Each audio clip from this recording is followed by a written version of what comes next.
علی سیدنا وعلی آل سیدنا و مولانا محمد وبارک وسلم علیہ۔ گزشتہ سبق میں تصحیح کے قواعد کا بیان ہوا ہے اور آج چند اور مسائل ہیں۔ تصحیح کے بعد اگلی فصل ہے، اس کو ہم نے آج پڑھنا ہے۔ مصنف یہ بتا رہے ہیں کہ ہر فریق کو جو حصہ ملا ہے، ہر فریق کا حصہ معلوم کرنے کا طریقہ۔ تصحیح ہم نے نکالی تو تصحیح سے اب ہر فریق کو حصہ کیسے نکالنا ہے اس کا طریقہ سمجھایا ہے۔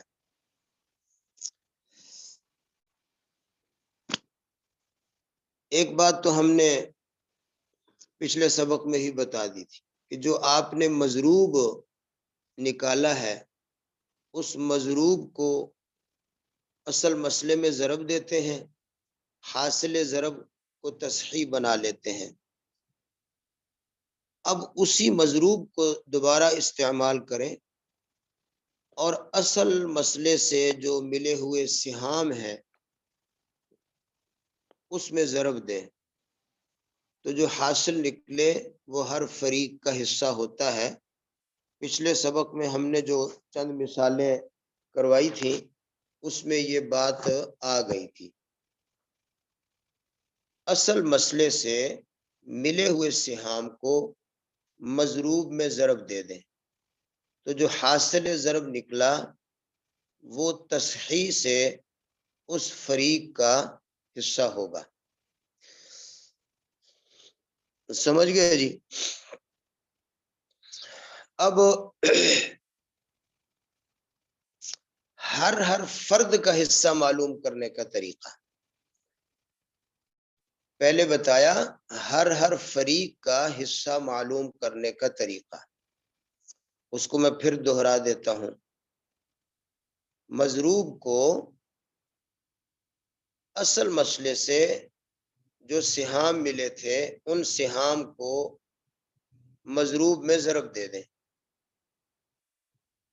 تو جو حاصل ضرب نکلے گا وہ تصحیح سے حصہ ہوگا اس فریق کا۔ یہ ہم نے مشق کروا بھی دی تھی۔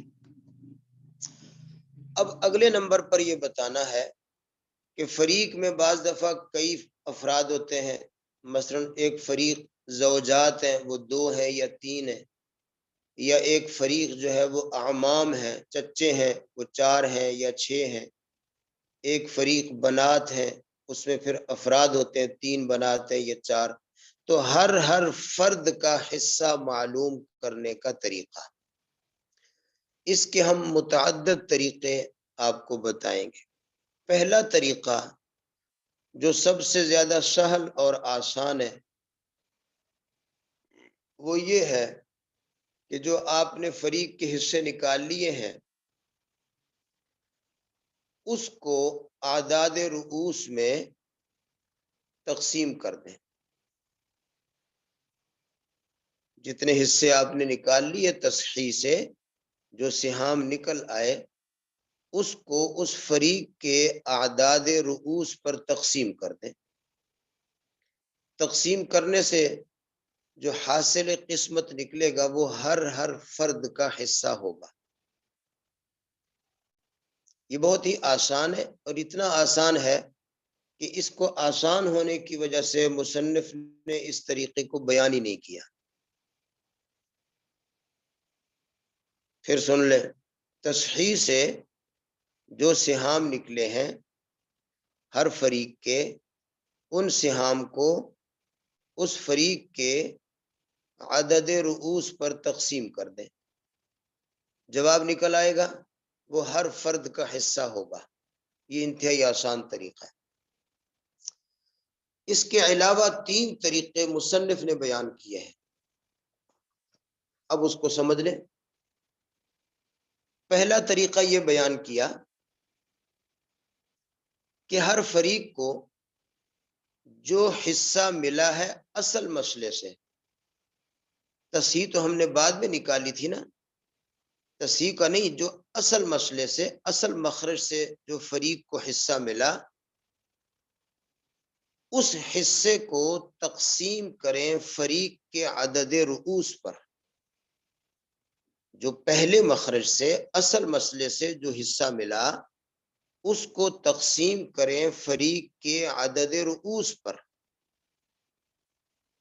جو حاصل نکلا اس حاصل کو ضرب دے دیں اس مضروب میں، جو پہلے سے آپ نے مضروب نکال کر لکیر کے آخر میں نے بتایا تھا کہ اس کو مضروب کو لکھ لیتے ہیں، جہاں میت کا نام لکھتے ہیں وہاں پہلے مضروب کو لکھ لیتے ہیں، تو اس مضروب میں ضرب دے دیں۔ پھر سن لیں، اصل مسئلے سے یعنی پہلے مخرج سے جو فریق کو حصہ ملا، اس کو تقسیم کریں اس فریق کے عدد رؤوس پر۔ جو حاصل نکلے اس حاصل کو ضرب دے دیں مضروب میں۔ اب جو حاصل نکلے گا وہ ہر فرد کا حصہ ہوگا۔ ایک طریقہ یہ بتایا۔ دوسرا طریقہ جو اس کا برعکس ہے، اس کا الٹ ہے، وہ یہ ہے کہ مضروب کو تقسیم کر دیں فریق کے عدد رؤوس پر۔ مضروب کو تقسیم کر دیں فریق کے عدد رؤوس پر۔ جو حاصل نکلے اس کو ضرب دے دیں اس حصے میں جو اصل مسئلے سے حصہ نکلا تھا۔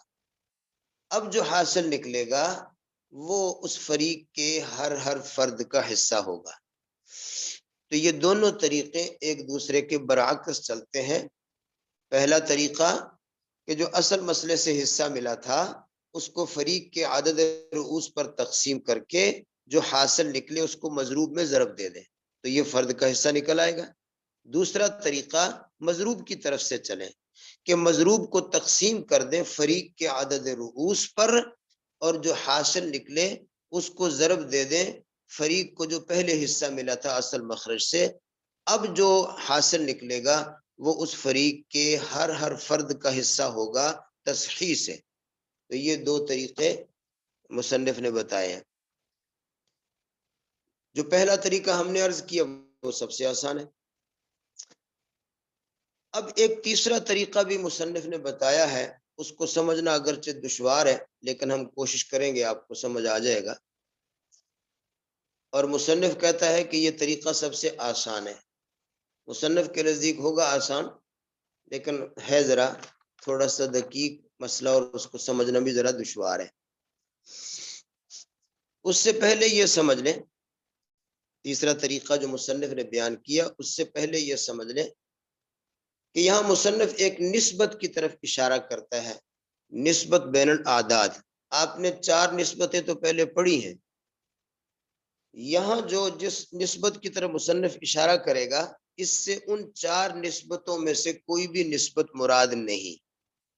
4 نسبتیں جو آپ پڑھ چکے ہیں، تماثل، تداخل، توافق اور تباین، وہ آپ پڑھ چکے ہیں۔ یہاں مصنف نسبت کا لفظ بولے گا، اس سے ان 4 نسبتوں میں سے کوئی بھی نسبت مراد نہیں ہوگی بلکہ ایک اور نسبت مراد ہوگی۔ اس کو سمجھ لیں، اس کو کہتے ہیں نسبت فردی۔ نسبت فردی اس کو کہتے ہیں، یا مفرداتی نسبت کہہ لیں۔ وہ یہ ہوتا ہے کہ ہر عدد کو دوسرے عدد کے مقابلے میں دیکھنا ہوتا ہے کہ افراد کے اعتبار سے دوسرا عدد کتنا بڑا ہے۔ مثلا 2 اور 4، اس میں ہم دیکھیں کہ بڑا عدد جو ہے وہ چھوٹے عدد سے کتنا بڑا ہے، تو ہم کیا کہیں گے، یہ ڈبل ہے جی، 4 جو ہے وہ 2 کا ڈبل ہے۔ اس کو نسبت فردی یا نسبت افرادی کہتے ہیں کہ ہر عدد کو دوسرے کے مقابلے میں دیکھنا کہ وہ اپنے افراد کے اعتبار سے دوسرے کے ساتھ کیا نسبت رکھتا ہے، کتنا بڑا ہے۔ اب یہ سمجھ گئے، جیسے 2 اور 4 میں ہم نے 4 کو دیکھا کہ وہ 2 سے 2 گنا بڑا ہے، اور 6 کو دیکھیں تو وہ 2 سے 3 گنا بڑا ہے، 8 کو دیکھیں تو وہ 2 سے 4 گنا بڑا ہے۔ اس طرح ہر عدد کو دوسرے کے مقابلے میں دیکھا جاتا ہے کہ وہ کتنا بڑا ہے، اس کو نسبت فردی کہتے ہیں۔ اب سمجھ لیں تیسرا طریقہ جو مصنف نے بیان کیا، مصنف کہتے ہیں کہ اصل مسئلے سے جو فریق کو سہام ملے ہیں، اصل مسئلہ یعنی آپ کے تصحیح نکالنے سے پہلے جو آپ نے اصل مخرج سے سہام نکالے تھے، اصل مسئلے سے جو فریق کو سہام ملے ہیں، ان سہام اور اعداد رؤوس کے درمیان نسبت دیکھ لیں۔ یہ نسبت فردی والی بات ہو رہی، نسبت دیکھ لیں، پھر اسی نسبت کے بقدر مضروب میں سے ہر فرد کو دے دیں۔ جتنا آپ نے نسبت دیکھ لی کہ کتنی نسبت ہے، اسی نسبت کے بقدر مضروب میں سے ہر فرد کو حصہ ملے گا۔ مثلا بیان کرے کہ اعداد رؤوس 3 ہے، اگر کسی فریق کے اعداد رؤوس 3 ہے، اصل مسئلے سے اس کو ملے ہوئے سہام بھی 3 ہے۔ اب دونوں کے درمیان مماثلت ہے، کوئی فرد دوسرے سے بڑا نہیں ہے، تو مضروب مثلا 7 ہے، اگر مضروب 7 ہے مثلا، تو پھر 7 ہی ہر فرد کا حصہ ہوگا۔ اور اگر اعداد رؤوس 2 ہیں اور سہام 4 ہیں، آپ نے دیکھا اعداد رؤوس 2 ہیں، سہام 4 ہیں، تو 2 اور 4 میں نسبت دوگنا کی ہے، اس لیے اب مضروب کو دوگنا کر دیں۔ مضروب 7 کا دوگنا 14 ہوگا، تو 14 جو ہے وہ ہر فرد کا حصہ ہوگا۔ یہ ایک تیسرا طریقہ مصنف نے بیان کیا ہے۔ میں پھر عرض کر دیتا ہوں کہ عدد رؤوس مثلا 3 ہے، اصل مسئلے سے ملے ہوئے سہام بھی مثلا 3 ہے، مضروب 7 ہے، تو 7 ہی ہر فرد کا حصہ ہوگا، کیونکہ اعداد رؤوس اور سہام میں کوئی عدد میں فرق نہیں نکلا، کوئی بڑا چھوٹا نہیں ہے۔ اور اگر فرق ہو، مثلا عدد رؤوس 2 ہیں، سہام 4 ہیں، تو 2 اور 4 میں نسبت دگنا کی ہے، لہذا مضروب کو دگنا کر دیں۔ اگر مضروب 7 ہے تو اس کا 14 نکالیں، تو 14 جو ہے وہ ہر فرد کا حصہ ہوگا۔ یہ مصنف سراجی کے نزدیک یہ طریقہ زیادہ سہل اور آسان ہے۔ تو اب ہم نے آپ کو یہ ہر فریق کا حصہ اور پھر ہر فرد کا حصہ نکالنے کا طریقہ آپ کو ہم نے سمجھا دیا، عرض کر دیا۔ یہ جو آپ نے پچھلے سبق میں تصحیح کی مثالیں نکالی تھی، ہر قاعدے کی مثالیں، تو ان تمام مثالوں کو آپ ان باتوں پر منطبق کر کے دیکھ لیجئے، تو آپ کو انشاءاللہ بڑی سہولت سے یہ بات سمجھ آ جائے گی۔ اب اگلی فصل کو ہم دیکھتے ہیں جی۔ فصل فی قسمت الترکات بین الورثۃ والغرماء۔ جی، ترکے کو تقسیم کرنا ورثہ کے درمیان، ترکے کو تقسیم کرنا۔ پہلے تو ہم نے صرف یہ دیکھا تھا کہ ہر فریق کے سہام کتنے ہیں اور مخرج کیا ہے، مخرج سے سہام نکالنے کا طریقہ کیا ہے۔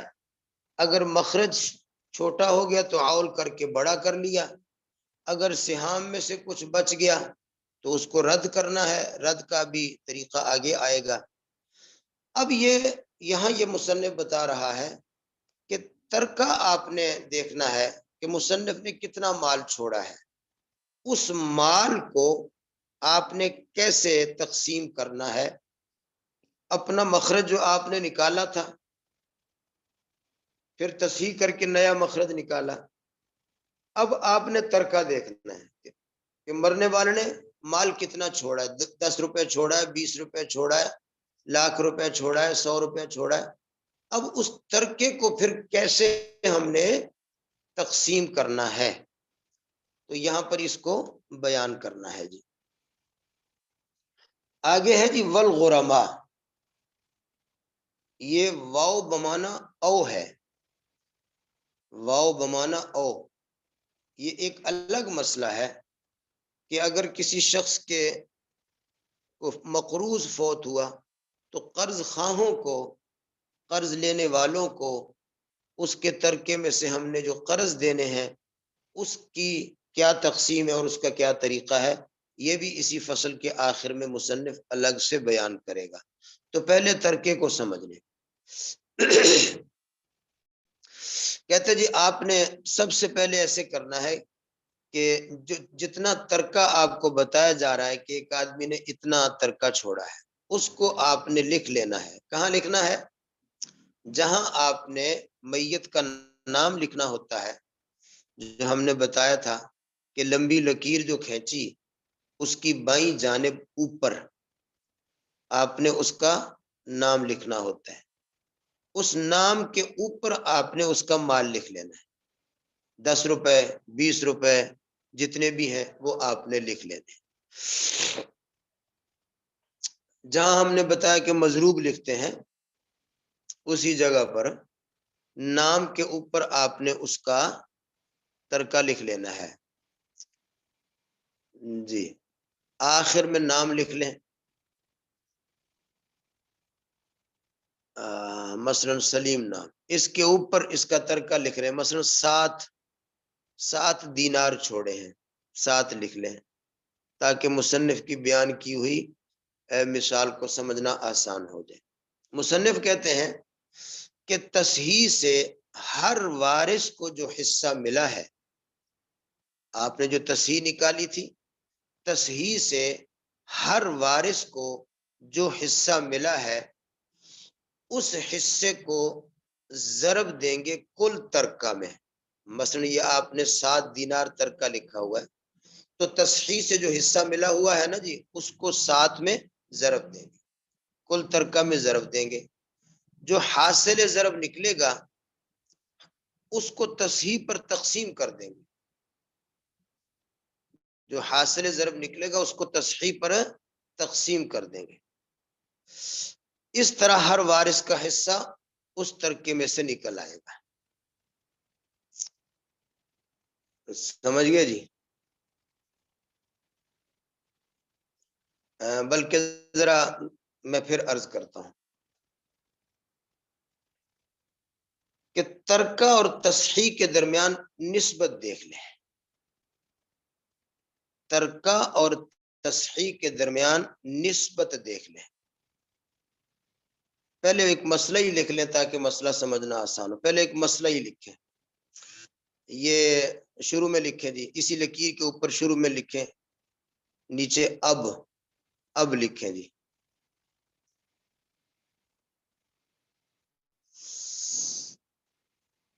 اچھا، آگے اس کے لکھیں لکھیں،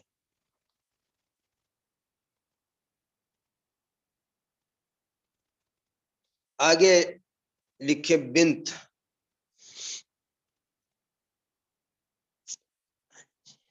اور پھر ایک بنت،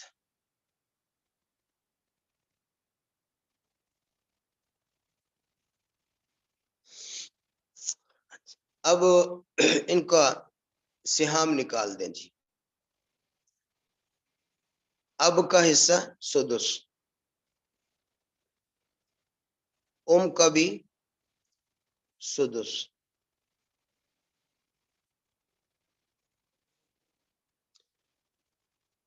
دونوں بنات کا حصہ ثلثان،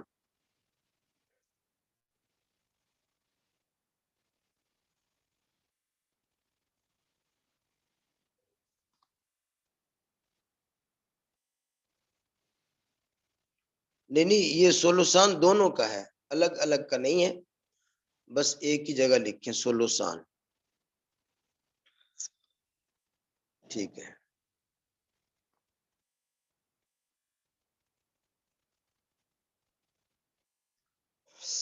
اب مسئلہ لکھیں جی۔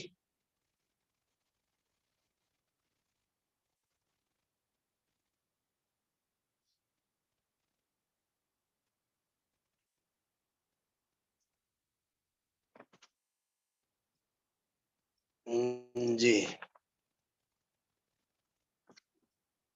مسئلہ 6، اب یہاں تک مسئلہ ہو گیا۔ اب یہ 4 کو آپ نے دو دو لکھ دیں، دونوں بنت کے نیچے، ایک بنت کے نیچے بھی 2 لکھ دیں، دوسری کے نیچے بھی 2 لکھ دیں جی۔ اب یہ تو ان کے سہام ہو گئے۔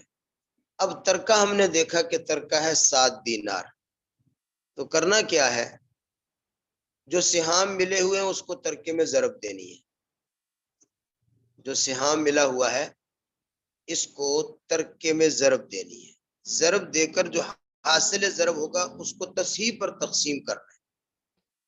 تو پہلا سہام 1 ہے، 1 کو 7 میں ضرب دیا تو 7 نکل آیا، 7 کو 6 پر تقسیم کر دیں، جب 7 کو 6 پر تقسیم کیا تو کیا نکلا، 1 صحیح 1/6، یہ جواب نکلا 1 صحیح 1/6، سمجھ گئے جی۔ یہ اب کے نیچے جو 1 ہے اس کو پہلے 7 سے ضرب دیں، 7 سے ضرب دیا تو 7 آیا، 7 کو 6 پر تقسیم کیا تو کیا جواب نکلا، 1 صحیح 1/6، یعنی 1 پورا دینار ملے گا اور 1 دینار کا اس کو چھٹا حصہ ملے گا۔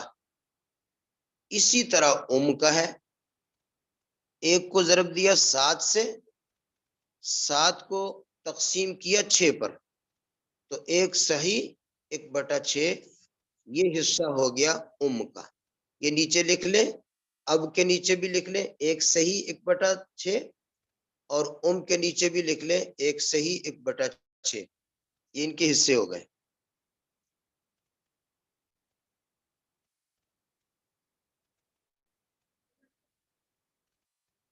جی بالکل ایسے۔ اب آ جائے 2 پر، 2 کو 7 سے ضرب دے دیں، بنت کو سہام ملا تھا 2، 2 کو 7 سے ضرب دیا 14، 14 کو 6 پر تقسیم کیا، 14 کو 6 پر تقسیم کیا، 2 صحیح 1/3، 14 کو جب آپ نے 2 پر تقسیم کیا تو حاصل نکلا 2 صحیح 1/3۔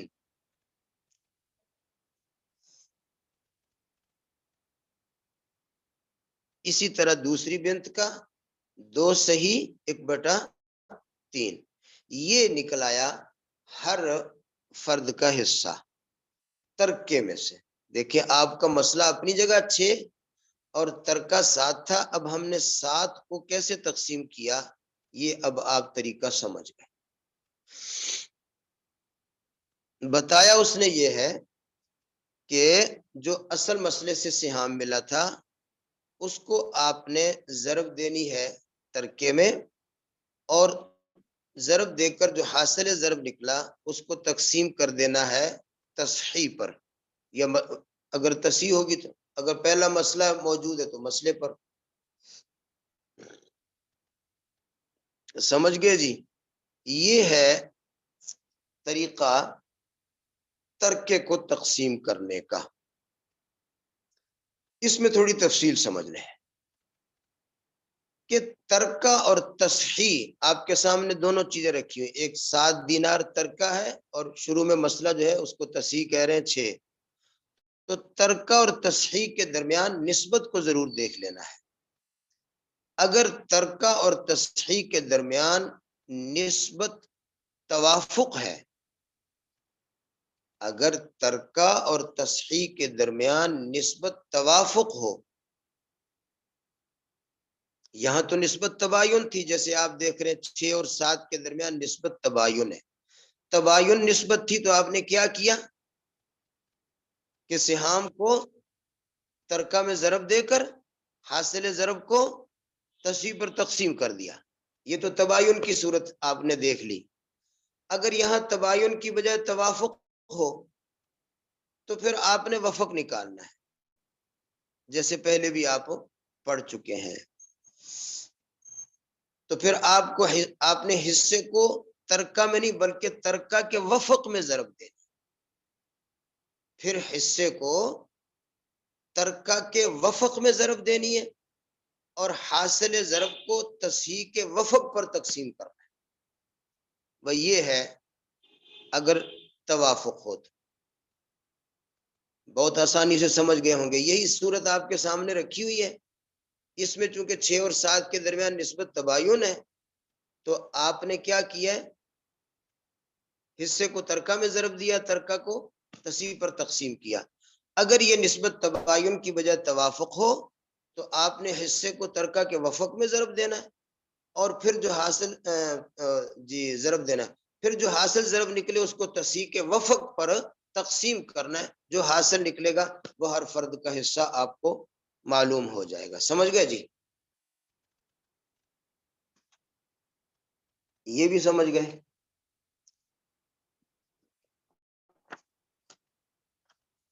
جی، اگر آپ کہتے ہیں کہ یہ سمجھ گئے، اب ایک اگلا مسئلہ جو ہے وہ ہم نے عرض کرنا ہے۔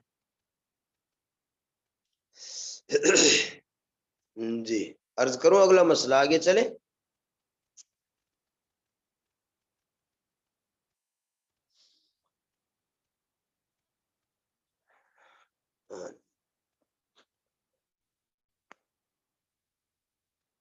نہیں سمجھے؟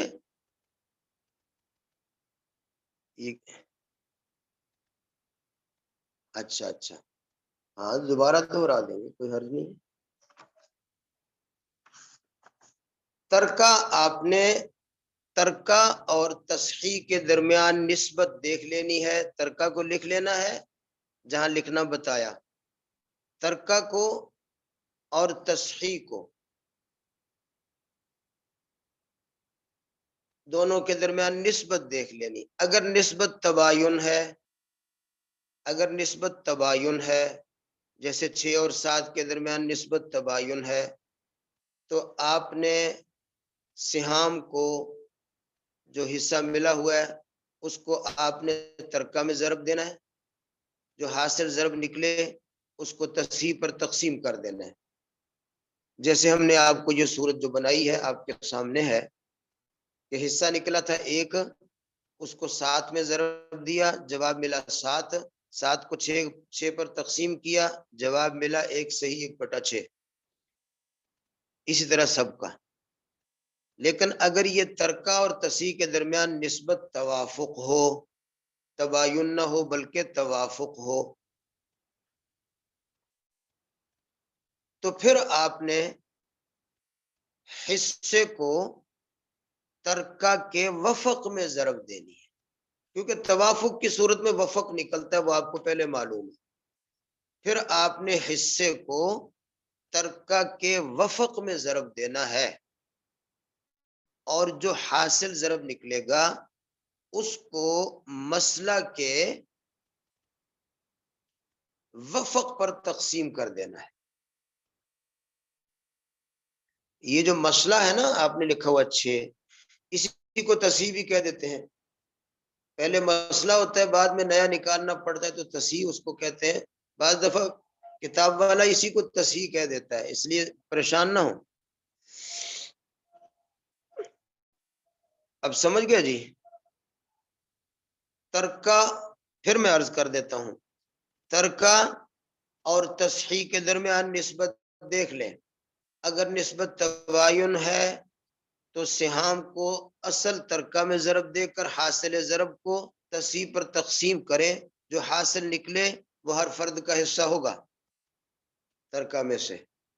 اور اگر ترکہ اور تصحیح کے درمیان نسبت توافق ہو تو سہام کو ترکہ کے وفق میں ضرب دیں، جو حاصل نکلے اس کو تصحیح کے وفق پر تقسیم کر دیں. سمجھ گئے جی؟ یہ تو ہے ترکہ سے سہام کو سمجھنے کا طریقہ.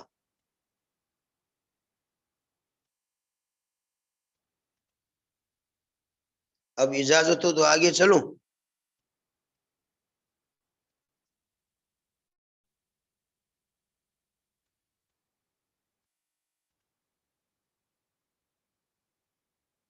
فرمائیے فرمائیے.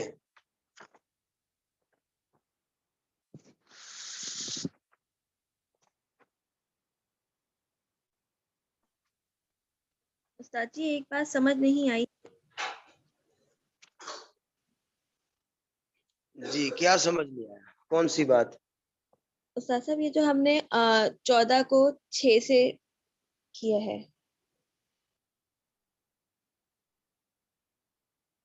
تو ہمارا تو 2/6 آنا چاہیے نا. 2 صحیح 2/6. 2/6 نکالنے سے بھی صورت یہی بنے گی. 2/6 نکالنے کی صورت بھی یہی بنے گی. مطلب استاد صاحب جو ہم نے بنات کو دیا ہے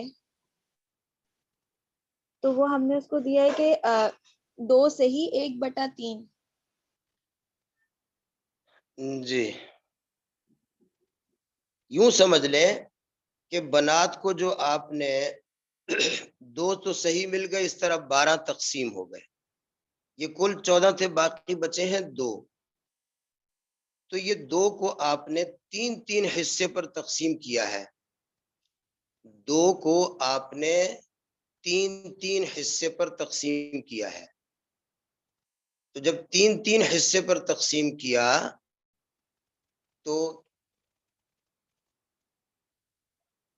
کتنے سدس نکل آئے اور کتنے سلس نکل آئے اور کتنے سلوسان نکل آئے، اس کو آپ نے سمجھنا ہے. 2 کو جب ہر ایک کے 3 حصے کر لیے تو 6 حصے نکل آئے. آپ نے کہا کہ 2/6 دینا ہے، یعنی 6 میں سے 2 حصے دینے ہیں. اسی طرح نکلے گا. تو 6 میں سے 3 میں سے 1 ملے گا. جی استاد صاحب مطلب کہ دونوں کو جب بانٹیں گے تو پھر وہ 2 صحیح 1/3 آ جائے گا. جی بالکل ٹھیک ہے. جی سمجھ آ گیا. اب یہ دیکھیں نا، ان کو پھر ہم جمع کر لیتے ہیں تاکہ آپ کو اچھی طرح بات سمجھ آ جائے. یہ جو 2 دینار ملے ہیں، 2 صحیح پہلے ان کو دیکھ لیں. 2 صحیح ملے ایک بیٹی کو، 2 صحیح دینار ملے دوسری بیٹی کو، 1 صحیح دینار ملا کو، 1 صحیح دینار ملا اب کو. ان کو جمع کر لیا، کتنے ہو گئے؟ 2 اور 2 4، 1 اور 1 6. یہ 6 دینار ہو گئے. اب 6 لوگ تھے تو ایک اس طرح، یہ تو 6 تو اس طرح آ گئے. باقی ایک جو 7واں دینار ہے وہ یوں تقسیم ہوا ہے، 1 سدس اس میں سے ملا ہے اب کو. سمجھ گئے جی؟ 1 سدس. دوسرا سدس ملا ہے کو. جب دوسرا سدس کو ملا ہے تو 1 سلس استعمال ہو گیا. 2 سدس مل کر 1 سلس بنتا ہے. تو 1 سلس جو ہے وہ استعمال ہو گیا. باقی رہ گئے 2 سلس. 2 سلس رہ گئے. ان میں سے 1 سلس ملا بنت کو 1/3، یعنی 1 سلس. اور 1 سلس ملا دوسری بنت کو 1/3، 1 سلس. یہ چلا گیا. یہ ہوا یہ ہے کہ 7واں جو دینار تھا وہ چونکہ کسر تھی، اس کو یوں تقسیم کیا، 1 سلس ملا بنت کو اور 1 سلس یعنی تہائی یہ ملا دوسری بنت کو. یہ چلا گیا. 2 سلسان استعمال ہو چکے، باقی بچا 1 سلس.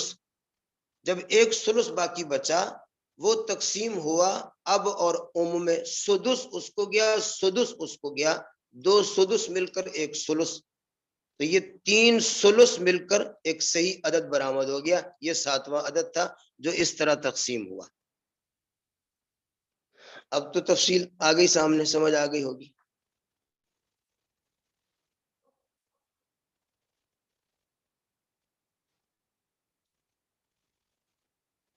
ٹھیک ہے جی.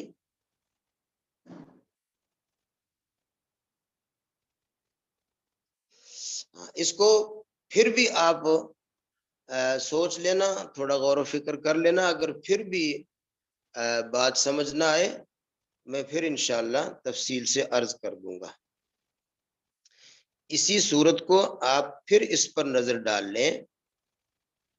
7 دینار وہ 6 لوگوں پر، وہ مسئلہ 6 پر جو ہم اس کو تقسیم کرتے ہیں، اب کو ملا 1 صحیح 1/6، کو ملا 1 صحیح 1/6، اور بنت کو ملا 2 صحیح 1/3، اور دوسری بنت کو بھی ملا 2 صحیح 1/3.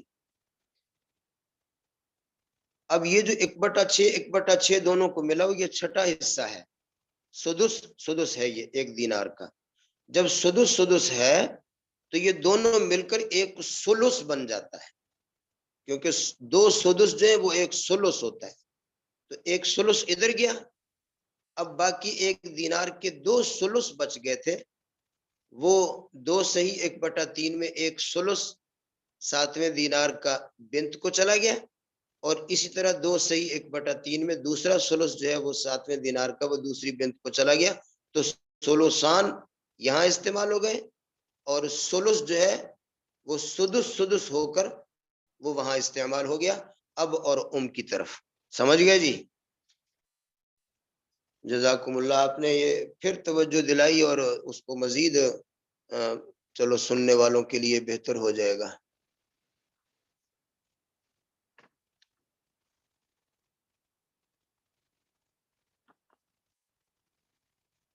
اب اگلا مسئلہ عرض کروں جی.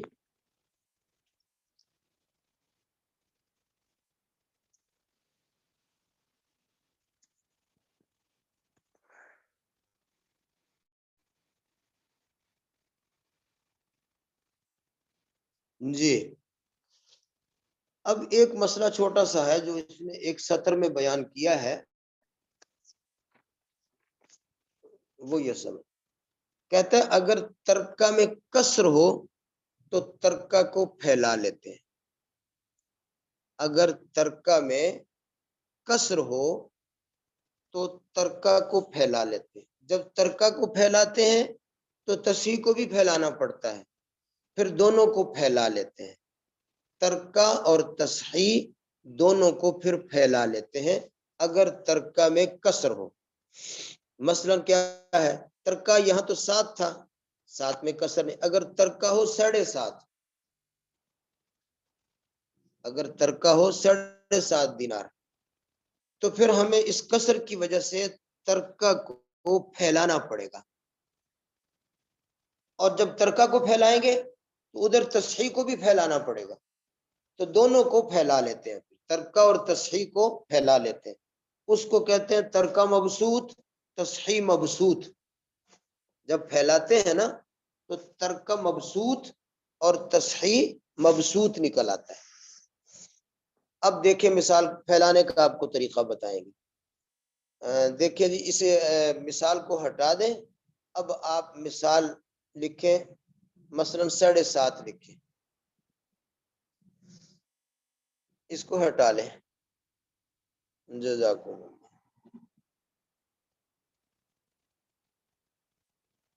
اوپر والا صرف رہنے دیں، مسئلہ اور 7 دینار اس کو چھوڑ دیں، باقی نیچے والا ہٹا دیں.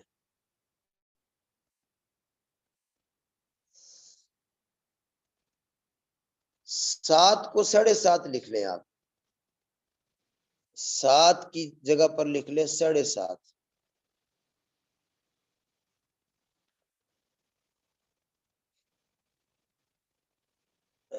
نہیں ایسے کریں نا، 1/2 لکھیں.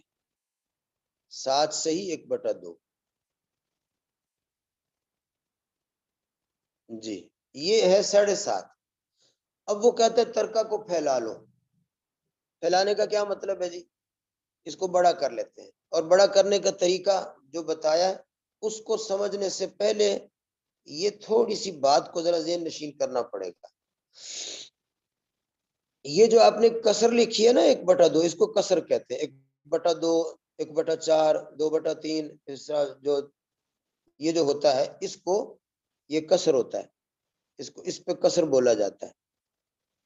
تو اس میں 2 آپ کو عدد نظر آ رہے ہیں، ایک عدد لکیر کے اوپر ہے اور ایک عدد جو ہے وہ لکیر کے نیچے ہے۔ نیچے والا جو ہے، نیچے والا اس کو کہتے ہیں مخرج کسر، اس کا نام ہے مخرج کسر، یہ یاد رکھیں۔ مثلا یہاں 2 ہے لکیر کے نیچے، تو یہ 2 جو ہے اس کو کہیں گے مخرج کسر،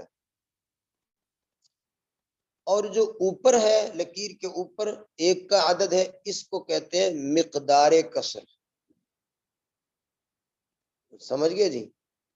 ہاں، تو یہ آپ یاد دہانی کے لیے اس کو نا 2 کو لکھ لیں مخرج کسر۔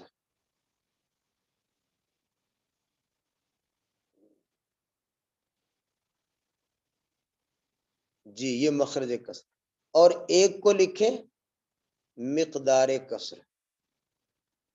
یہ بھول نہ جانا، اس کو بھول نہ جانا کہ اوپر مقدار کسر ہوگا، نیچے مخرج کسر ہوگا۔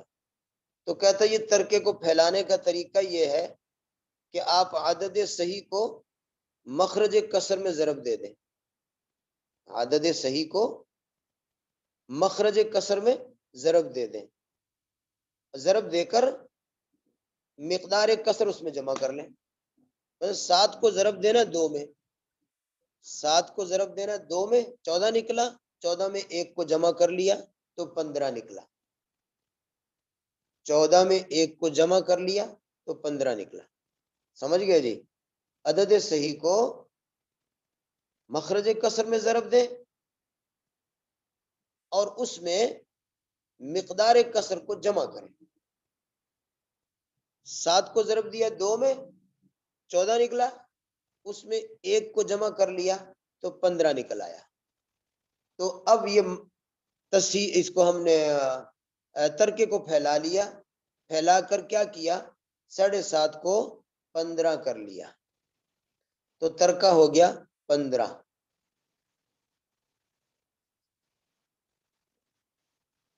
سمجھ گئے جی؟ اور اب تصحیح کو بھی پھیلانا ہے، کیونکہ جب ترکے کو پھیلائیں گے تصحیح کو بھی پھیلانا پڑے گا۔ تو تصحیح آپ کے پاس تھا 6، اس کو مخرج کسر میں ضرب دے دیں، جمع کرنے کی ضرورت نہیں، 6 کو 2 میں ضرب دے دیں تو 6 ہو جائے گا 12۔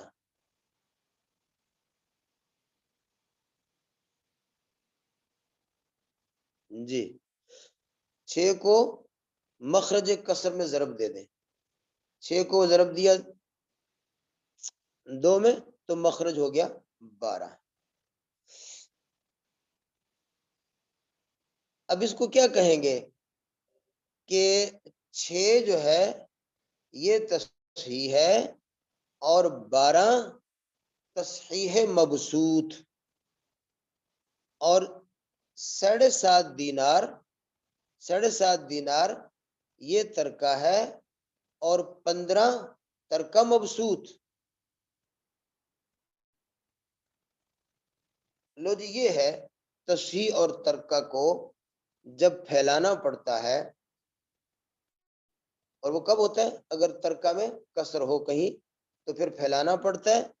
تو پھیلانے کا طریقہ یہ بتایا کہ ترکہ کو تو آپ یوں پھیلائیں کہ عدد صحیح کو مخرج کسر میں ضرب دے کر مقدار جمع کر لیں، اور تصحیح جو ہے اس میں تو کسر نہیں تھی، اس کو آپ نے مخرج کسر میں ضرب دے دینی ہے، وہ بھی پھیل گیا، وہ بھی پھیل گیا۔ ہم تو دیسی طریقے سے چلتے ہیں، ہم کہتے ہیں بس ڈبل کر لو، ہم کہتے ہیں ڈبل کر لو، اگر ایک دفعہ ڈبل کرنے سے کام نہ بنے پھر ڈبل کر لو، 2-3 دفعہ چکر چلانے سے عدد صحیح برآمد ہو جاتا ہے، وہ مبسوط ہو جاتا ہے۔ ہم تو دیسی طریقے سے کام چلا لیتے ہیں۔ ہم کہتے 7.5 ہے نا، اس کو ڈبل کر لو تو 7.5 اور 7.5 یہ 15 ہو جائے گا، اور 6 ہے تصحیح، اس کو ڈبل کر لو تو ڈبل کیا ہو جائے گا، 12 ہو جائے گا۔ اگر بعض دفعہ 7.5 نہ ہوتا، مثلا 7.25 ہوتا تو ہم اس کو ڈبل کرتے 14.5 ہو جاتا، پھر اس کو ڈبل کر لیتے، پھر ڈبل کر لیتے، 2-3 دفعہ کرنے سے جو پورا صحیح عدد نکل آتا وہ ترکہ مبسوط اور ادھر تصحیح مبسوط نکل آتا ہے۔ یہ مسئلہ بھی آپ کو سمجھ آ گیا جی؟ یہ تو خیر آسان ہی تھا، بس اس میں ذرا یہ ذہن میں رکھنا ہے کہ لکیر کے نیچے جو ہے وہ مخرج کسر ہوتا ہے اور لکیر کے اوپر مقدار کسر ہوتا ہے۔ عدد صحیح کو مخرج میں ضرب دے کر مقدار اس میں جمع کر لیا تو مبسوط ہو گیا، ترکہ مبسوط 15 ہو گیا اور تصحیح مبسوط 12 ہو گیا۔ جزاکم اللہ، یہ مسئلہ ختم ہو گیا جی۔ اب آگے چلے،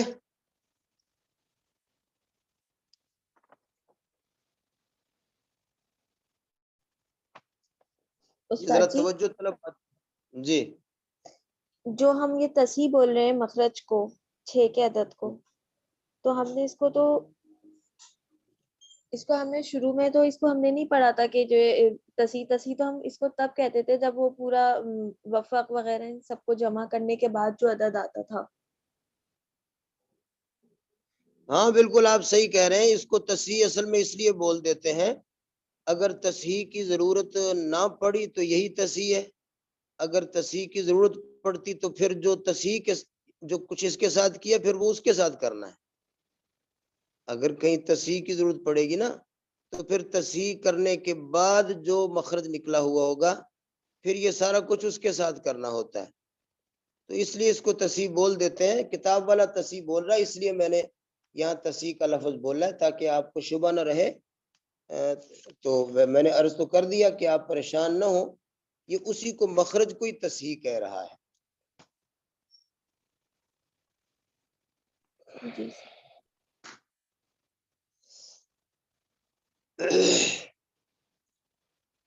جی،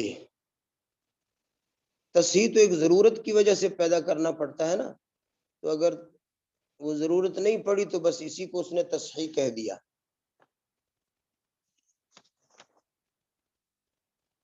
اچھا جی، اب آگے فصل فی التخارج ہے جی، وہ پڑھیں۔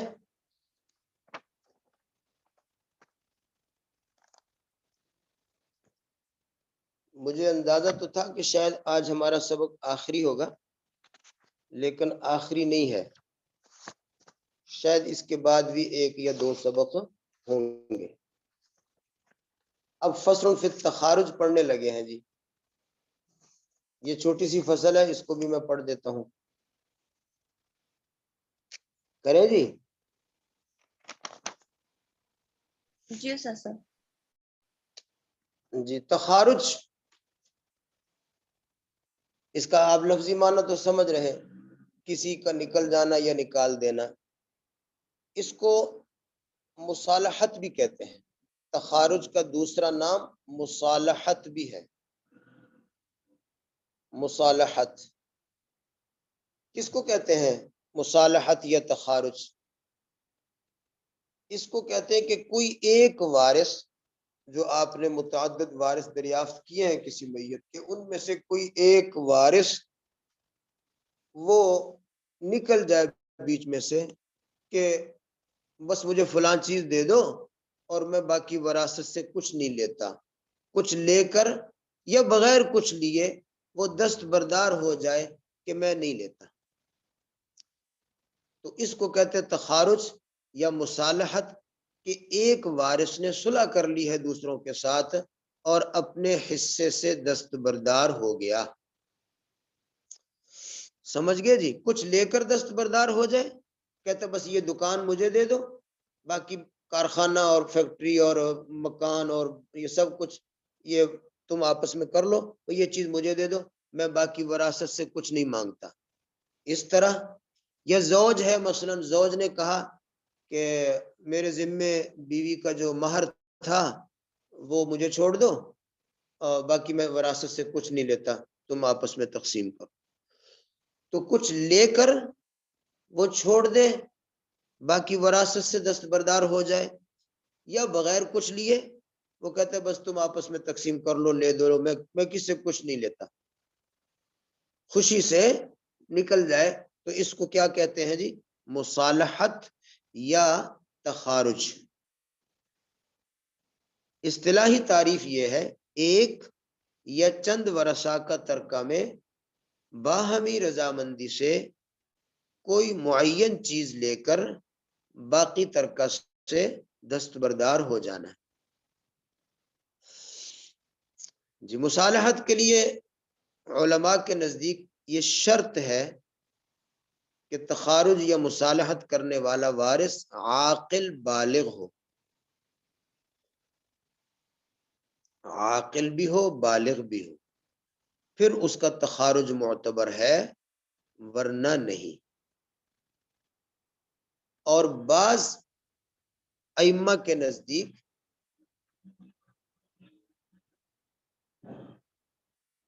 عاقل ہو چاہے نابالغ بھی ہو، بالغ ہونا وہ کہتے ہیں شرط نہیں، لیکن عاقل ہونا ان کے نزدیک بھی شرط ہے۔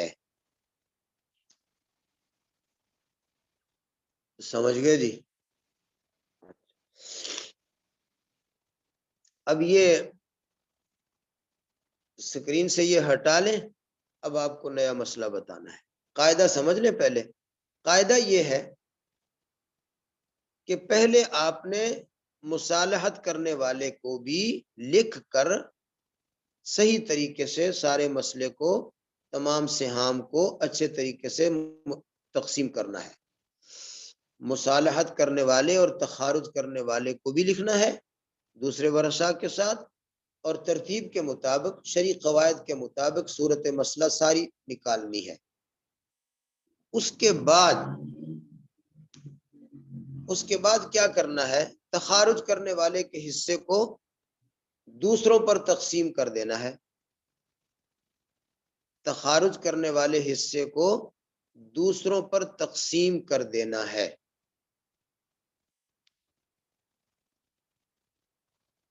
جی اب دیکھیں جی، مسئلہ لکھ لیں۔ ایک میت لکھیں،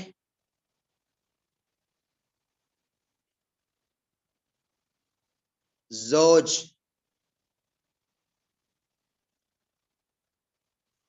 ایک اس کا شوہر ہے، دوسرا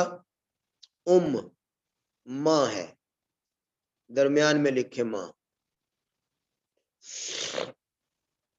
آخر میں لکھیں چچا ہے ایک۔ اب آپ ان کے سہام نکال دیں جی۔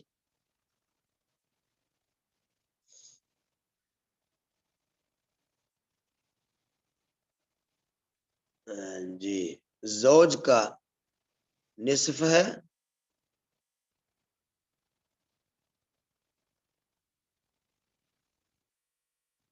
کا ثلث ہے، عصبہ ہے، ٹھیک ہے۔ مخرج یا مسئلہ یا تصحیح، کوئی بھی لفظ بول سکتے۔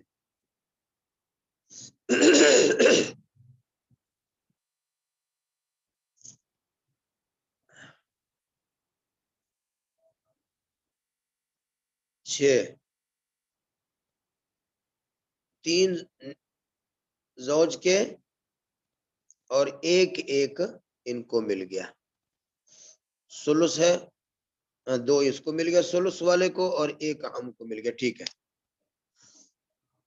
اب یہ آپ کے سامنے صورت مسئلہ صاف ستھری ہے۔ زوج نے مصالحت کر لی، اب یہ آپ 3 کے نیچے لکھیں مصالح، یا بعد لکھتے ہیں تخارج۔ مصالح لکھ لیں، تخارج لکھ لیں، جیسے آپ کو اچھا لکھیں۔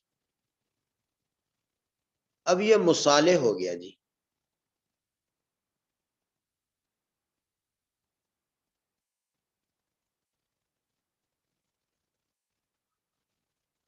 ٹھیک ہو گیا جی.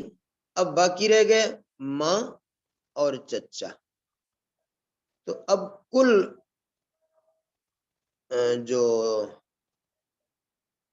جو مال ہے اس کے آپ نے ان کو دینا ہے، بس ان دونوں کو، اور انہی کے حصوں کے مطابق دینا ہے. کل مال کو آپ اب مخرج بنا لے 3. اب مخرج بنا لے 3. 3 میں سے 2 گئے ماں کو اور 1 چلا گیا عم. ان کے سہام کو مخرج بنا لیا اور اس طرح ان کو دے دیا. سمجھ گئے جی؟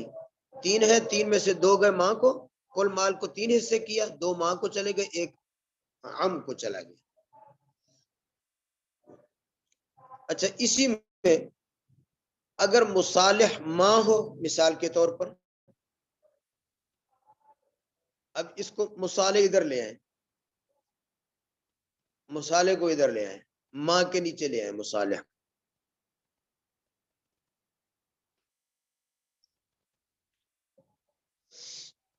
ماں صلح کر کے اپنے حصے سے دستبردار ہو گئی ہے. اب باقی دینے ہیں زوج کو اور عم کو. تو زوج کے 3 ہے اور عم کا 1 ہے. 3 اور 1 4، تو مخرج بنے گا 4.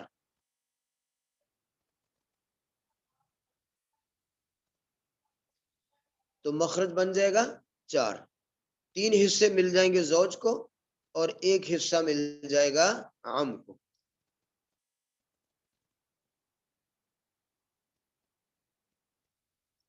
صحیح ہو گیا؟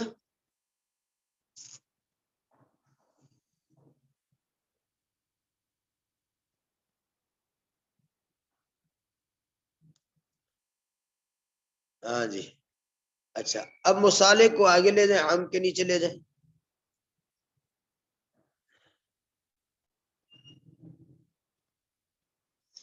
اگر عم صلح کر لیتا ہے تو مخرج 5 ہوگا.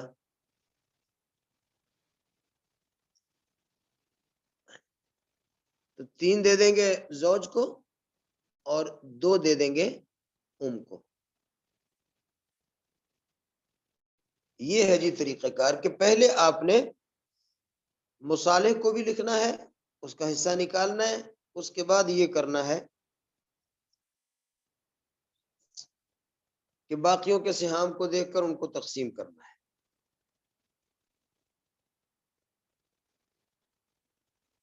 اب ایک اور مثال لکھیں. یہ مثال سراجی کے بعض نسخوں میں ہے اور بعض میں نہیں ہے، تو ہم چاہتے ہیں چلیں یہ بھی آئی جائے.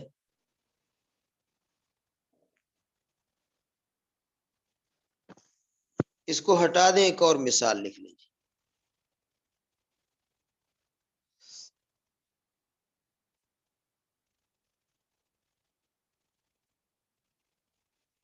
جی، مسئلہ شروع میں لکھیں زوجہ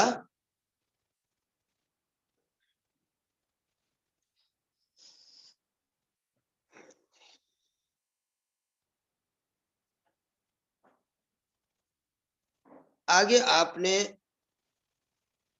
4 بیٹے ہیں، الگ الگ کر کے لکھ لیں. ابن ابن ابن ابن 4 بیٹے ہیں.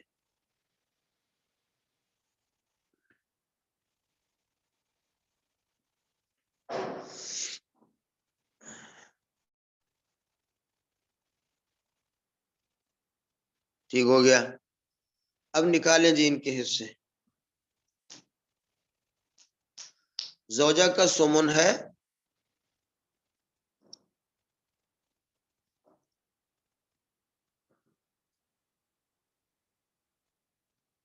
اور یہ سارے عصبات ہیں آخر تک. یہ 4 بیٹے جو ہیں یہ عصبات ہیں. تو سمن کا آپ نے مخرج نکالنا ہے 8. 8 میں سے 1 چلا گیا زوجہ کو.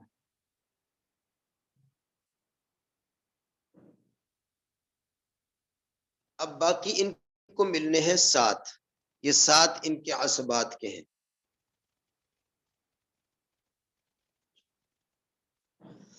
اب صورتحال یہ ہے 4 رؤوس ہیں اور 7 سہام ہیں، ان کے درمیان نسبت، رؤوس اور سہام کے درمیان نسبت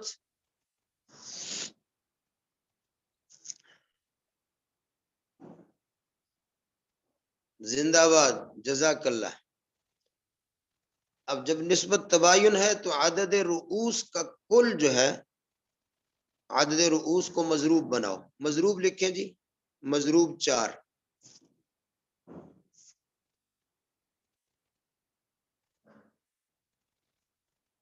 جی یہ اب ہم اس کو مضروب بنایا، 8 میں ضرب دیا، اصل مسئلے میں ضرب دیا، ہاں ادھر تصحیح لگا دیں، ادھر لگائیں تصحیح، 8 کے اوپر تصحیح لگائیں 32۔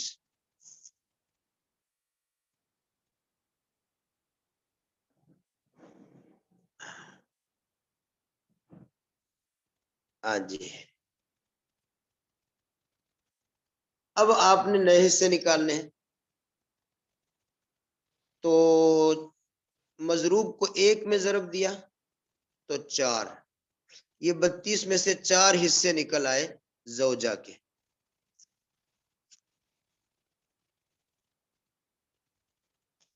ٹھیک ہے جی، مضروب کو 1 میں ضرب دیا تو 4، یہ 4 حصے نکل آئے 32 میں سے زوجہ کے۔ 32 میں سے جب 4 گئے تو باقی بچے 28، تو 4 ضرب 7 28،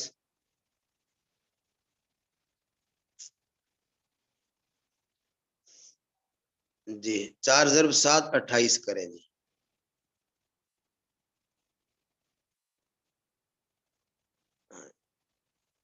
جی یہ 28 بنین کے ہو گئے، 4 اس کے ہو گئے، سمجھ گئے جی۔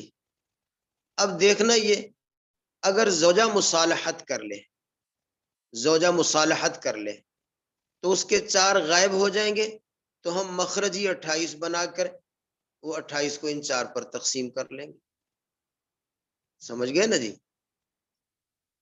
کیونکہ 32 میں سے 4 نکل جائیں گے تو باقی 28 مخرج ہو جائے گا، تو مخرج 28 سے نکل آئے گا۔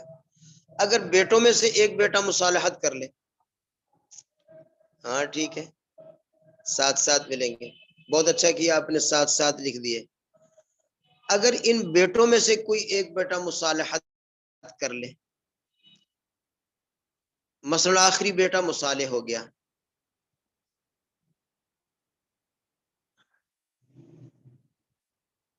مثلا آخری بیٹے کو مصالح لکھیں، یہاں سے مٹا کر ادھر لکھیں،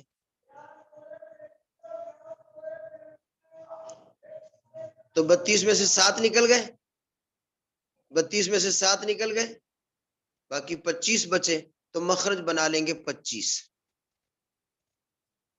مخرج بنا لیں گے 25۔ 25 میں سے 7 7 7 تینوں کو مل گئے، 21 چلے گئے اور 4 مل گئے زوجہ کو، اس طرح 25 ہو جائے گا مخرج۔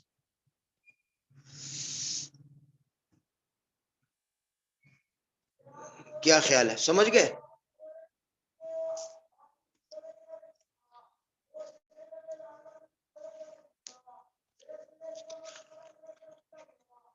اگر ایک بیٹے نے مصالحت کر لی تو 32 میں سے 7 سے وہ دستبردار ہو گیا، اب ہم 32 کی بجائے مخرج 25 بنا لیں، تو 25 کو تقسیم کر دیا، 3 کو 21 مل گئے 7 7 کر کے، اور 4 مل گئے زوجہ کو، 25 مخرج بن گیا۔ جی تخارج بھی سمجھ آ گیا جی؟ اب اگر سمجھ آ گیا تو نعرہ لگاؤ زندہ باد۔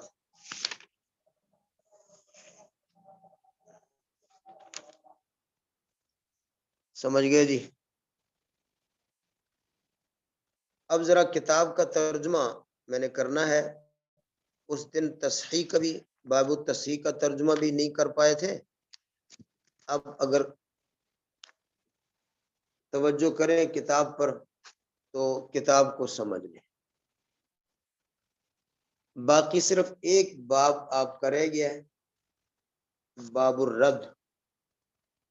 یہ انشاءاللہ اگر آپ کہیں تو میں آج ہی ختم کر دوں، اور اگر آپ کی خواہش ہو تو چلیں اگلے سبق میں اس کو ختم کر دیں گے.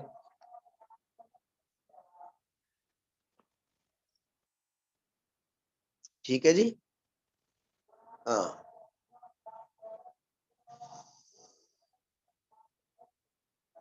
باب التصحیح سے ترجمہ کر لیتے ہیں تاکہ آپ کو پچھلا سبق بھی جو ہے وہ تازہ ہو جائے.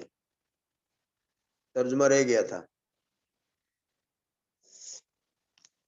تصحیح کے ساتھ قواعد آپ کو ذہن نشین ہو گئے تھے.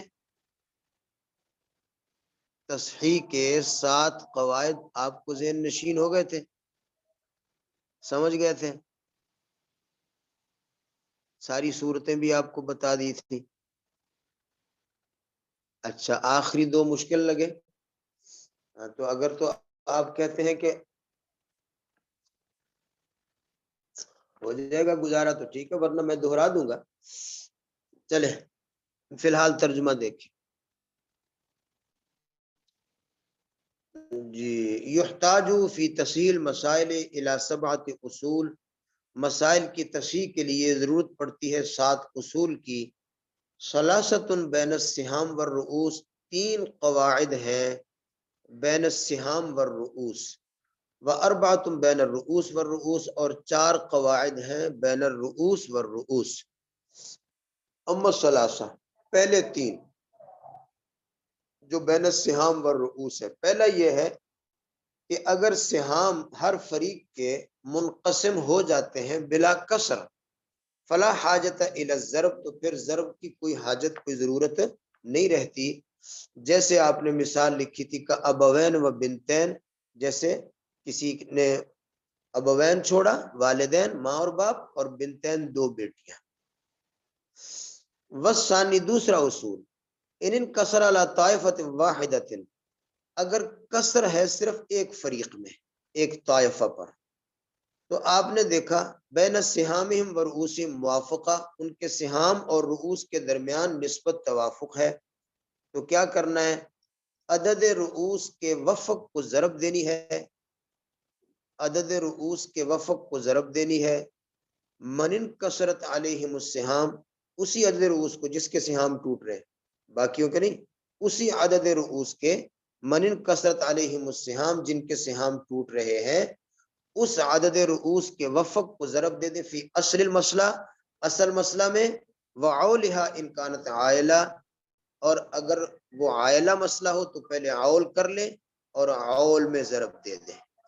جیسے اس کی مثال ابوین و عشرہ بنات، کسی آدمی نے والدین چھوڑے اور 10 بیٹیاں، یا ایک زوج اور ماں باپ اور 6 بیٹیاں. آپ نے یہ صورتیں ساری لکھی ہوئی ہیں الحمدللہ. اور یہ پہلی جو مثال نا ابوین و عشرہ بنات، یہ بغیر عائلہ والے مسئلے کی ہے. اور زوجین و ابوین و ست بنات، یہ ہے اگر مسئلہ عائلہ ہو تو اس کی مثال. والثالث، تیسرا ضابطہ، اگر سہام اور رؤوس کے درمیان توافق نہیں ہے، اللہ تکون بین السہامہم ورؤوسہم موافقہ، سہام اور رؤوس کے درمیان نسبت توافق نہیں بلکہ تباین ہے، تو پھر کیا کرنا ہے؟ فیضرب کل عدد رؤوس من انکسرت علیہم السہام، جن عدد رؤوس کے سہام ٹوٹ رہے ہیں اس کل عدد رؤوس کو ضرب دے دے اصل مسئلے میں. وعولہا ان کانت عائلہ، اور اگر وہ مسئلہ عائلہ ہو تو عول میں ضرب دے دے. جیسے نان عائلہ کی مثال، کسی نے باپ چھوڑا اور ماں اور 5 بیٹیاں، اور مسئلہ عائلہ کی مثال زوج اور 5 حقیقی بہنیں، زوج و 5 اخوات لأب و ام. یہ مسئلہ سمجھ آ گیا جی. آگے وہ 4 اصول جو بین الرؤوس والرؤوس کے ہیں. ہم نے عرض کیا تھا کہ ان 4 قواعد کو جاری کرنے سے پہلے آپ نے اعداد کو محفوظ کرنے کا ایک عمل بھی کرنا ہے. اعداد جب محفوظ کر لیے تو پھر ان محفوظ کردہ اعداد کے درمیان یہ قواعد جاری ہوں گے جو ابھی آپ نے 4 پڑھنے ہیں۔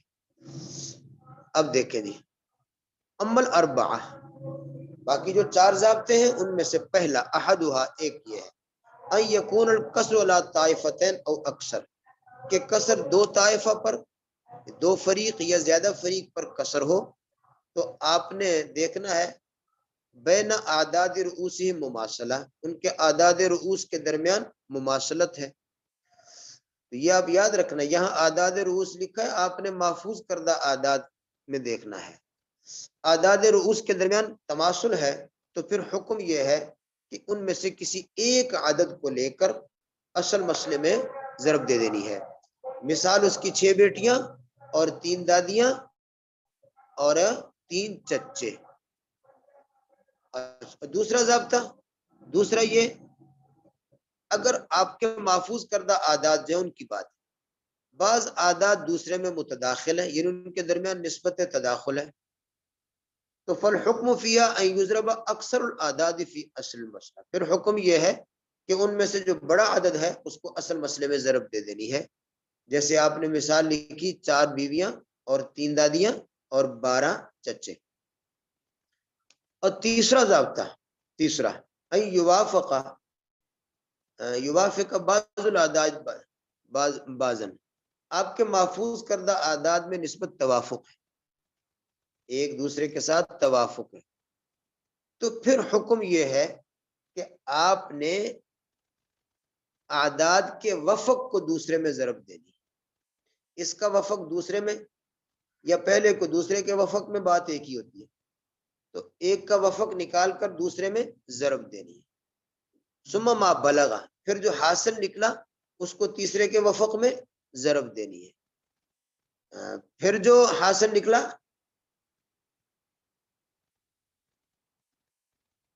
اس کو پھر آگے ضرب دینی ہے، ٹھیک ہے۔ فالمبلغ فی جمیع الثالث، پھر تیسرے میں ضرب دینی ہے، پھر اسی طرح چوتھے میں ضرب دینی ہے، یعنی وفق میں، اگر وفق ہی ہے ان میں تو وفق میں ضرب دیتے جائیں۔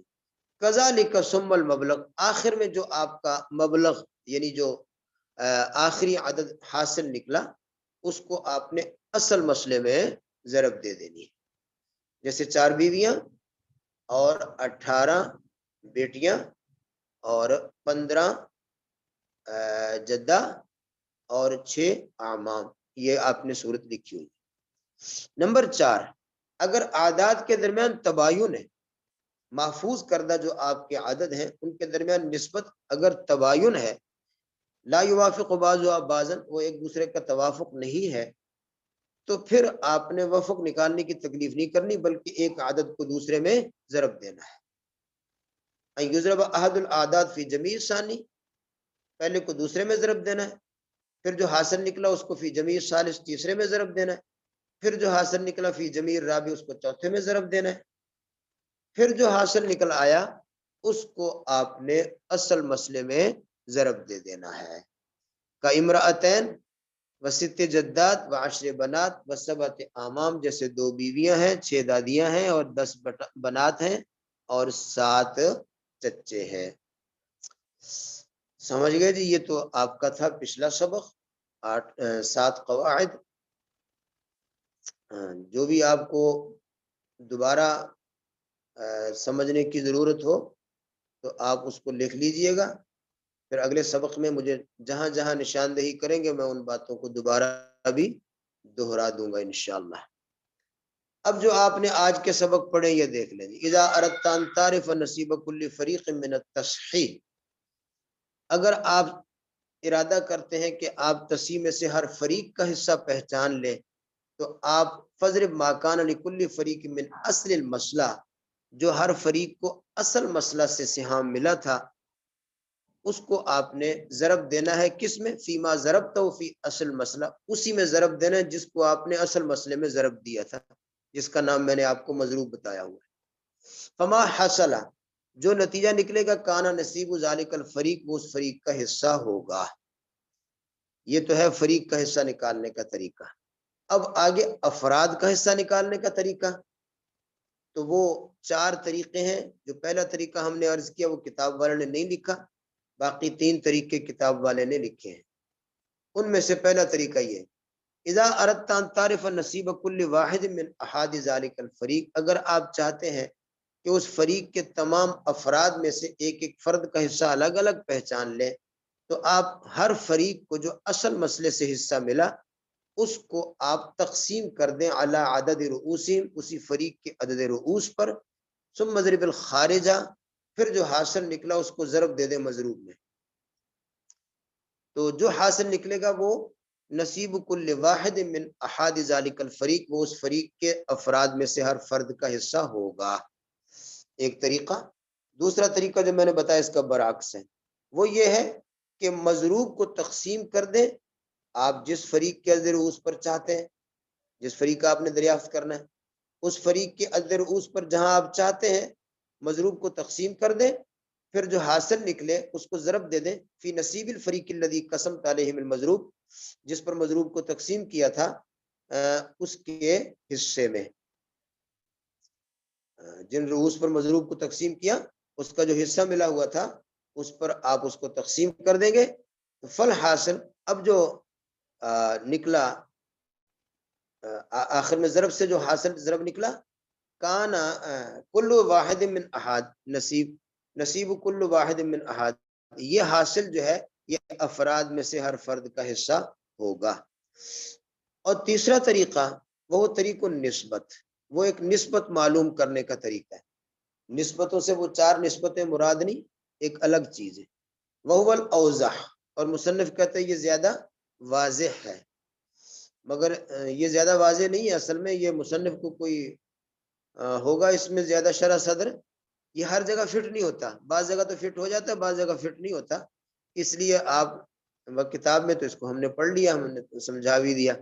وہو الاوضح، مصنف کہتے ہیں یہ زیادہ واضح ہے، وہو ان تنسب سہام کل فریق من اصل المسئلہ الی عدد رؤوس مفردہ، وہ آپ نسبت دیکھ لیں ہر فریق کے جو اصل مسئلے سے سہام ملے ہیں عدد رؤوس کے ساتھ، نسبت فردی دیکھنی ہے جس کو مفردن کہہ رہا ہے، ثم توتا بمثل تلک النسبہ من المضروب، پھر مضروب میں سے اسی نسبت کے بقدر آپ نے دینا ہے لکل واحد من احاد ذالک الفریق، فریق کے تمام افراد میں سے ایک ایک فرد کو، اس نسبت کے بقدر، جتنا وہ بڑا چھوٹا ہے اس نسبت کے بقدر چلانا ہے کام۔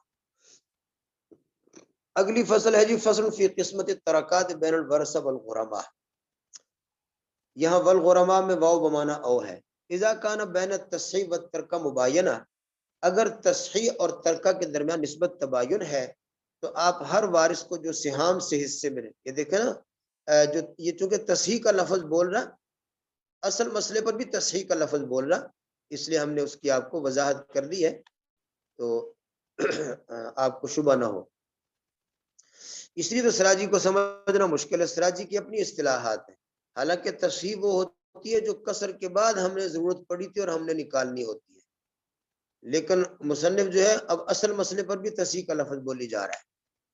اذا کان بین التصحیح والترکہ مباینہ، اگر تصحیح اور ترکہ کے درمیان نسبت تباین ہے تو ہر وارث کے سہام کو جو تصحیح سے ملے ہیں اس کو ضرب دے دیں فی جمیع الترکہ، جمیع ترکہ میں، پھر جو حاصل نکلا اس کو تقسیم کر دے تصحیح پر، مثال اس کی 2 بیٹیاں اور ماں باپ ہے اور ترکہ 7 دینار ہے، یہ آپ نے مثال لکھ لی ہے، اور اگر تصحیح اور ترکہ کے درمیان نسبت توافق ہے تو پھر ہر وارث کے سہام کو ضرب دے دیں تصحیح میں، فی وفق الترکہ، تصحیح سے ملے ہوئے ہر وارث کے سہام کو آپ نے ضرب دینی ہے ترکہ کے وفق میں، پھر جو حاصل نکلے اس کو تقسیم کر دیں علی وفق تصحیح، تصحیح کے وفق پر، فل خارج، اب جو حاصل نکلا وہ حصہ ہوگا ذالک الوارث، اس وارث کا فی الوجہین، دونوں صورتوں میں، ھذا لمعرفت نصیب کل فرد، یہ تو ہر فرد کا حصہ نکالنے کا طریقہ ہے، اب ہر فریق کا حصہ نکالنے کا طریقہ، اما لمعرفت نصیب کل فریق منہم فضرب ما کان لکل فریق من اصل المسئلہ، تو ہر فریق کو جو اصل مسئلے سے ہر فریق کو جو اصل مسئلے سے حصہ ملا اس کو ضرب دے دے ترکہ کے وفق میں، اور پھر جو حاصل نکلا اس کو تقسیم کر دیں مسئلہ کے وفق پر. اگر ترکہ اور مسئلہ کے درمیان نسبت توافق ہے اور اگر بینہما مباینۃ نسبت تباین ہے تو پھر اس کو ضرب دیں کل ترکہ میں اور حاصل کو تقسیم کریں اصل مسئلے پر. یہ فل خارج النصیب ذالک الفریق، یہ جو حصہ نکلے گا جو حاصل نکلے گا وہ اس فریق کا حصہ ہوگا بالوجہین دونوں صورتوں میں. آگے رہا دیون کا مسئلہ. کہتے دیون قرضے ادا کرنے ہیں تو آپ نے ایسے کرنا ہے جہاں آپ میت کے نیچے ورثہ لکھتے ہیں نا وہاں آپ قرضہ لینے والوں کے نام لکھیں. ایک خالد ہے، ایک سلیم ہے، ایک ابو بکر ہے، ایک عبداللہ ہے، ایک مثلا عبد الحفیظ ہے. اتنے اس نے 10 روپے لینے، اس نے 3 روپے لینے، اس نے 4 روپے لینے، وہ سب آپ ان کے نیچے ان کے قرضے لکھ لیں. فدین کل غریم، ہر قرض خواہ کا قرضہ بمنزلت سہام کی جگہ پر لکھ لیں ہر وارث کا، اور ان کا پھر مجموعہ نکالیں بمنزلت تصحیح، اس کو مخرج بنا لیں اور اس طرح جو ہے وہ اس کو تقسیم کریں. وَإِنْ كَانَ فِي التَّرْكَةِ قُصُورٌ، اگر ترکہ میں کسر ہو تو فَبْسُطِ التَّرْكَةَ وَالْمَسْلَةَ كِلْتَيْهِمَا، پھر ترکہ اور مسئلہ دونوں کو مبسوط کرنا ہے، پھیلا لینا ہے. اے اجعلهما من جنس الکسر، یعنی اس کو کسر کی جنس بنانا ہے. یہ جنس الکسر جو لفظ بولا وہ ایسے تو لفظ تو یہی ہے من جنس الکسر، باقی طریقہ میں نے آپ کو بتا دیا کہ آپ نے اس کو دیکھنا ہے مخرج کسر اور مقدار کسر کو. عدد صحیح کو مخرج کسر میں ضرب دے کر مقدار کسر کو اس میں جمع کرنا، اس کو کہتا ہے اجعلہما من جنس الکسر. ثم قدم فیہ ما رسمنا، پھر اس میں وہی سارے قواعد جاری کریں ضرب تقسیم والے ما رسمنا جو ہم پہلے بیان کر چکے، پہلے لکھ چکے. فصل فی التخارج، من صالح علی شیء من الترکہ، جو ان میں سے ترکے پر کسی ایک چیز پر مصالحت کر لے، فترہ سہامہ من التصحیح، تو اس کے حصے کو تصحیح سے اڑا دو، پھر ما بقیہ کو تقسیم کر دو علی سہام الباقین، باقیوں کے حصوں پر. جیسے زوج، اور عم، ہم نے آپ کو اس کی صورت نکال کے دکھا دی. زوج نے مصالحت کر لی، جو اس کے ذمہ مہر وغیرہ تھا وہ چھوڑ دو اور مصالحت کر گیا. وخرج من البین، اور درمیان سے نکل گیا، تو باقی ترکہ کو تقسیم کرنا ہے ماں اور چچا کے درمیان اشلاسن، ایک ثلث اس کا، 2 ثلث اس کے، اس طرح. بقدر سہامہما، ان کے سہام کے بقدر، یعنی 2 سہام ماں کے ہو جائیں گے اور ایک چچا کا ہو جائے گا. یا کسی نے زوجہ اور 4 بنین چھوڑے، ایک بیٹا مصالحت کر گیا اور درمیان سے نکل گیا، تو باقی ترکہ 25 سہم بن جائے گا، جن میں سے 4 سہم بیوی کے ہوں گے، وَلِكُلِّ ابن 7، اور 7 سہم جو ہے وہ ہر لڑکے کے ہوں گے. تو 3 لڑکوں کے ساتھ ساتھ 21 سہم ہو جائیں گے اور باقی یہ لے لے گی عورت، تو 25 اس طرح تقسیم ہو جائے. جی سمجھ گئے؟ آگے باب الرد ہے جی، انشاءاللہ پھر اس کو بھی چلے اگلے سبق میں ہی صحیح مکمل ہو جائے گا انشاءاللہ اللہ کے فضل و کرم سے. اس ساری کتاب میں اور تمام اسباق میں جو بات بھی نہ سمجھ آئی ہو تو وہ آپ اس کو نشان زد کر لیں اور اگلے سبق میں مجھے بتائیے گا، انشاءاللہ ہم اس کو کریں گے. اب آپ سے اجازت لے لیں، اگر کسی نے کوئی بات پوچھنی ہو تو فرمائیے. وہ میں نے اصل میں میرا فون کو کوئی مسئلہ تھا تو اس نے ریسیٹ کر دیا کاریگر نے، اس سے درمیان میں بہت کچھ اڑ گیا، نام وغیرہ، ڈیری سے فون وغیرہ، کافی پرابلم ہو گیا. شاید اسی وجہ سے آپ کو بھی آج دشواری ہوئی ہوگی. چلے اللہ نے محروم نہیں کیا، سبق ہو گیا الحمدللہ.